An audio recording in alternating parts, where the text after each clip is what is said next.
R. Cole has been making pottery since he's about 14 years old, and he was born in 1890. And he's been here to Sanford and located this place here in Sanford for about ever since 1934, 35, and he's been making pottery out on his own now for about 42 years. And his father made pottery for him. His grandfather made pottery, and his great-grandfather was a potter maker and came from Sheffield, England. And they came in, landed in Virginia, and they followed the rivers, kept following down the different rivers, hunting for clay. They landed it up around Asheboro, and that's where Daddy was born and raised up around Asheboro. And when 1934, then he decided to move out from up in there and get on the highway. And the number one highway then was the main highway. And so he moved out here to get it, pick up the tourist trade and all. And then, back then we had a lot more pottery being made. And we'd have trucks come in here from Florida, New Jersey, Pennsylvania, pick up big truckloads of pottery then. And there was 4 people was making pottery here then. Making a lot more big pieces than what to do now. The trucks come in a lot of times late in the afternoon and spend the night and be up the next morning, 2 or 3 o'clock next morning, loading it out. And pick it up, pack it in trucks in wheat straw, and carry it out. And sometimes that usually do about 4 or 5 truckloads of it a year like that, besides what we sold here and what we shipped out. Done a lot of shipping then. But now we can't do any shipping, very little on account of can't get help to work, and people just seem to be that they've gone more for pottery and buy it up faster than what we can make it here, having it on retail. And he has now working for him. He has 2 of his daughters working for him, Celia and Neola. And it works for him. It makes pottery on the wheel. And Jimmy Smith works for us here, and he's been working with Daddy for around about 15, 16 years now. And he's the one that does setting the keels and grinding and mixing the clay. And we fire out a kilo of pottery here, try to fire out 1 kilo of pottery every 2 weeks. Sometimes it runs a little less and sometimes a little over, but it's practically every 2 weeks.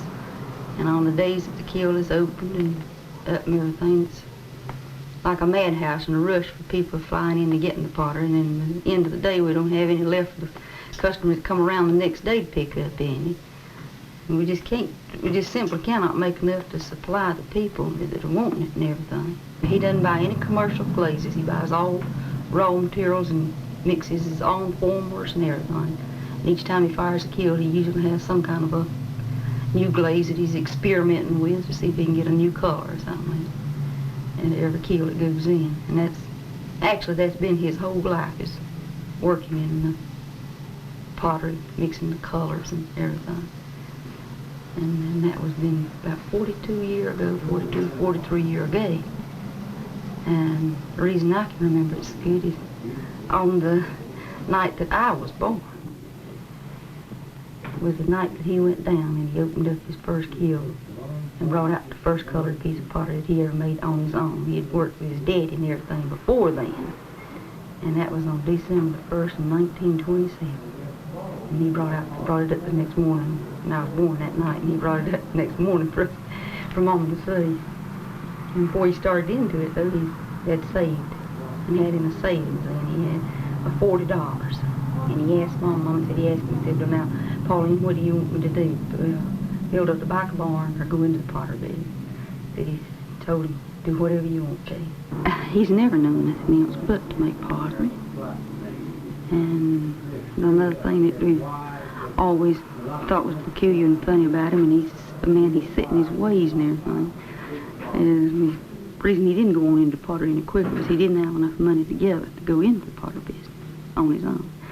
And he worked until he made enough money to go out on his own, because he's a person that he does not like to be in debt, to go in debt for anything, even if it's nothing but for 30 minutes. He don't like it. And he just simply waited. A little bit. Remind of a thing I bought one. There's things, a little key, metal wheel. That made me think of it, seeing you laying that thing down. I bought that thing and planning on going out west to look for gold. And the man that we was going to go, oh, I don't know, him and his wife didn't agree or something, and they separated, and the man left. The man had been out west and knowed what some gold mines or gold was, and it hadn't been mined. There wasn't no machinery there, but they'd found right smart of gold in Colorado. And it is located on top, and we was thinking about, we was aiming to go out and spend maybe a year and see what we can do. I believe we'd give $210 or $310 for the thing. If I was a young man, I'd go out, I figure I could do good. I figure I could pick up a lot of money. But this man had been out there, and he'd been out in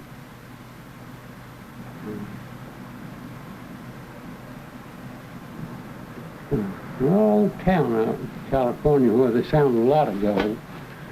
And he said off from there it is out in the country like, and there's been people, he said, finding them just by looking and panning a little, found gold right much still remains. Well, that's been about 15 years ago now. And him and his wife separated. He left, and I just give it up to him. This is gone.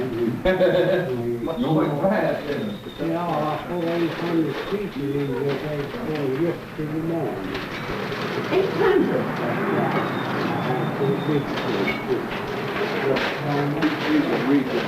Well, I was getting desperate. I've got some wedding presents I just got to take care of, and I told them that I wanted to get some of this pottery, so they just had to wait for a wedding present.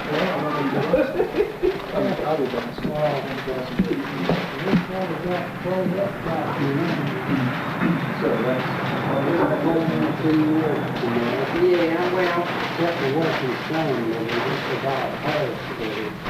the weather isn't right, it doesn't dry right, you just have a terrible time with it.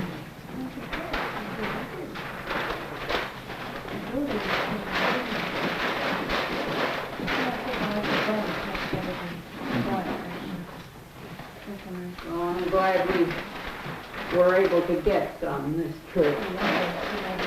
And if you was called to preach,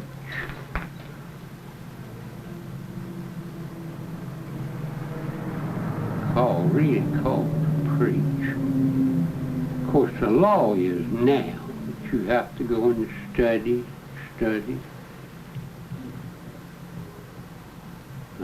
all like that.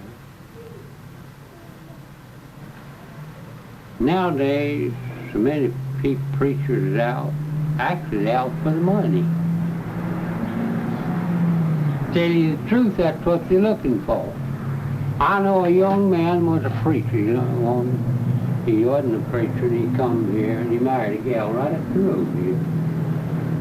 And his wife said to him one time, you ought to take so-and-so, a church somewhere around here, says, I believe that preacher's going to leave from this church.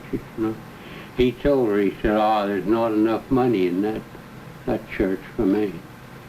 Now you see, you know what he was there for, the money, wasn't he? He had to be, or he wouldn't have said it to her. If you called to preach, really called to preach, you don't go there for all this great money. And I'll tell you, I think they got that thing all mixed up there all the way around. The way I look at it. Yeah, that's the way I look at it. We have a lot of people that's got orders, and we try to get out around about 22 to 23 orders each time that we complete the kill and everything. And some of them come and pick up, maybe they've got an order for 60 or 70 pieces, come by and pick up one piece and then they're waiting next time to pick up another piece and not finished out on the order. I don't know where any of us will be able to carry it on when after Dad passes away, but my sisters and I, we're hoping we can and everything. It's kind of hard on women to carry on a business like this. And Jimmy didn't want to go with his dad, and he didn't go with his mom, and he wanted to know could he stay with Dad, and Mom and Daddy took him and raised him until he was about 10-year-old. His daddy moved to Missouri, come by here and got Jimmy. And Jimmy went with him out there to Missouri, and he wasn't out there in Missouri just a little while. Shoot, here come that Jimmy back in. He'd done hitchhiked back out from Missouri. He didn't like it. He said he's coming back down here where his granddaddy was at. And he's always called Daddy Granddaddy, and he called Mama Granny. That's all the Mom and Daddy he knowed her. Well, actually, the only one he's really ever known and everything. Daddy about raising about,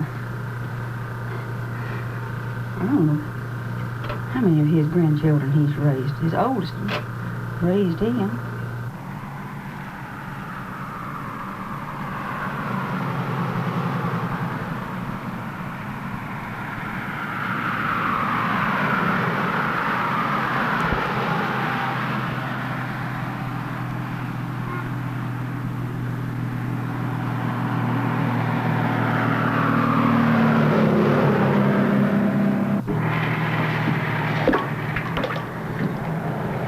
I wouldn't want to be in his place so today, would you? Even if I had everything he's got, all the money that he's got, I'd rather have not $1. For that man got his money dishonest. When he went in, he'd been in up there in the Senate for a long time, years. And way back, he had to give in somewhere. He's worth $1 million. That is just about the time he started to be, when he first went in as president. And the people cussed about and said, how did he get to be a millionaire?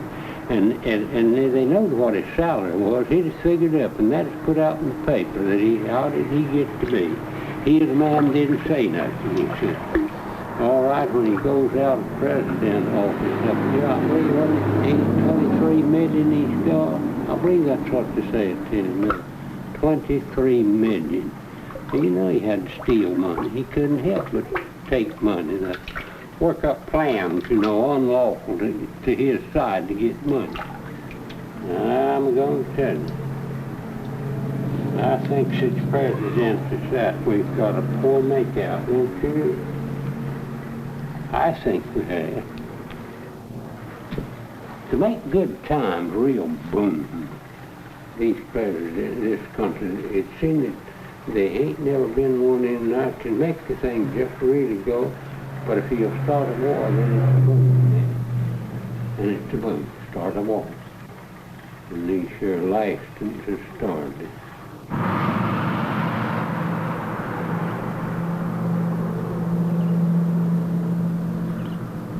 That's 65 and that's 75.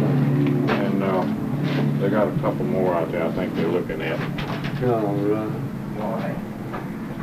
You got to have this warm in here, take care of that mold and stuff, huh?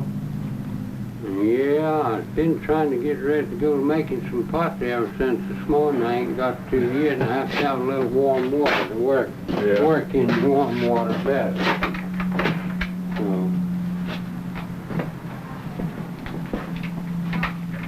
I'll tell you one thing, I ain't telling you no lie. I was tired and I went home last night. I didn't go to 12 o'clock, I still wasn't asleep.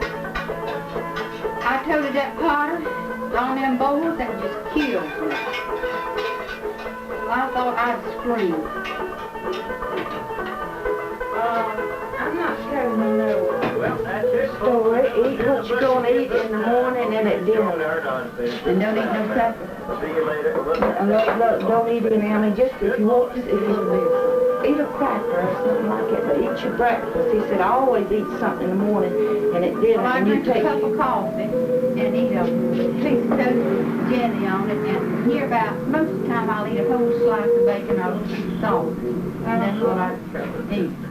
And I got so weak up yonder a while ago. See, this dog's from Margaret never goes to getting weak and knowing I've got to put something in it. And I eat an apple up there a while ago. Well, apple's not fattening now, is it?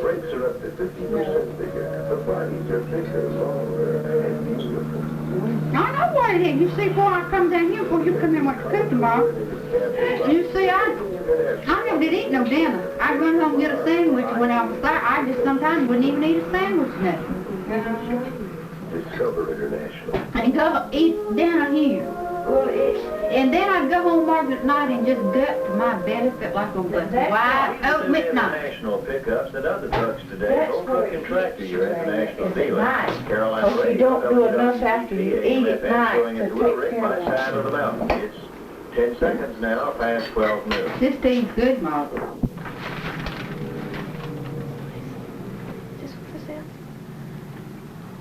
Yeah, I said it to you, but I tell you now, you can buy them in the other colors for 90 cents, but you buy that in that color, that'll cost you $1.25.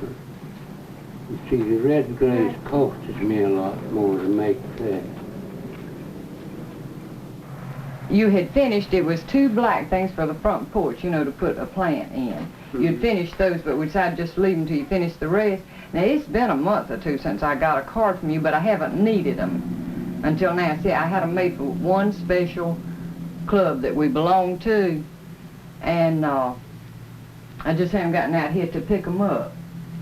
But you did get a card. Mm-hmm. I imagine they figured, I don't know, we get sometime more than we can keep up there or something, and maybe it's been a little while. And Well, it had, like I said, I don't remember when I got the card, but I have this club so seldom that I wasn't in a big hurry for them, you know, when I didn't get them ready in July.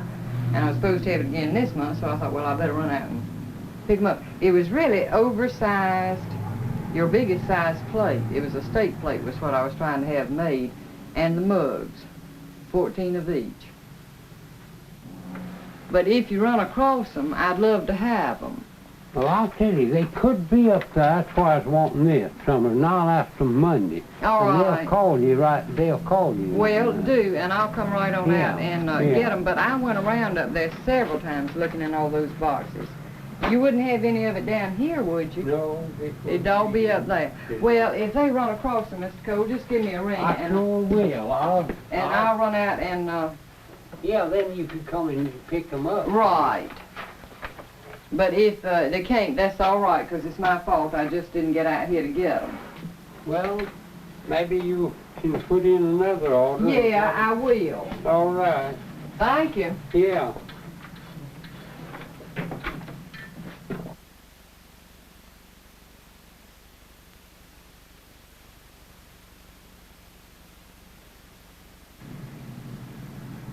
Another thing what you can't never do,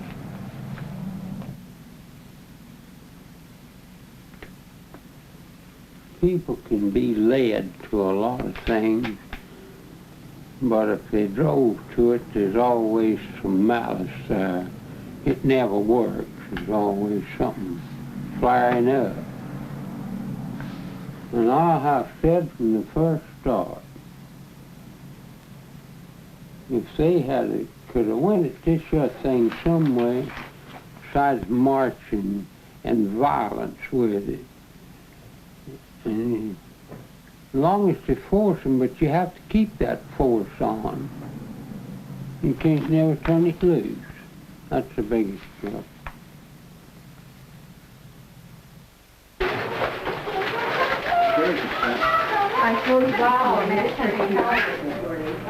Leo,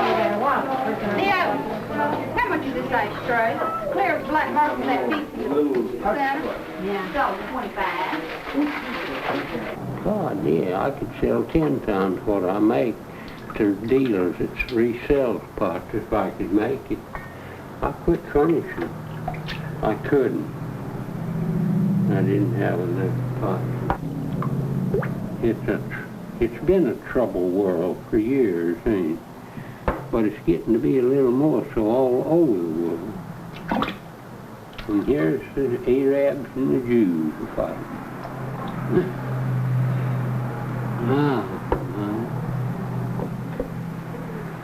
Sure. I don't know who's in fault of that war, that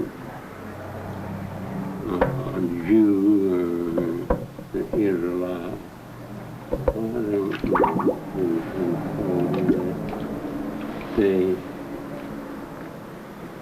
Well, of course, both sides is in fault. The Jews claimed they hadn't had their home was took away from homeland way back then. Probably was. I'll never forget, I used to sell wire to a Jew down here in Florida. He didn't come out and steal, but I said, you know, if anything is counted to his side, he wouldn't want to change it at all. If it's a mistake, he'd say, well, that's all right. We should have counted right in the first. Something that way. And he kept coming up. I told him a lot, but I made a lot of things. I was selling about $10,000 a year, and he kept coming up here. And that'd keep it happening long. And I asked him one time, I said, Mark, I want to ask you something. Now, here in this country, a Jew don't feel like he's got his part unless he's cheated you. I said, what is he? Was that a way over that? You know, it'd make him mad, but he'd soon get over it and we'd go to talking again. But now, I don't live in New York or nothing like that. I know how you folks do up there. You ask about 10 times the price to get to have an argument and to come down to sell it. I ain't that kind. Now, if you want to buy this pottery, you buy it at my price, and if you don't want to buy it, don't buy it at all, and then don't ask me to sell it no cheaper. I sell it at what I can make a living at, and if you don't want to buy it, I wouldn't buy it. I said, now, if you don't want to buy it, I don't want to sell it for you. Well, that stops it then.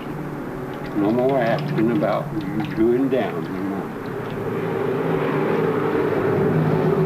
That people ain't as bad to do that as they used to do.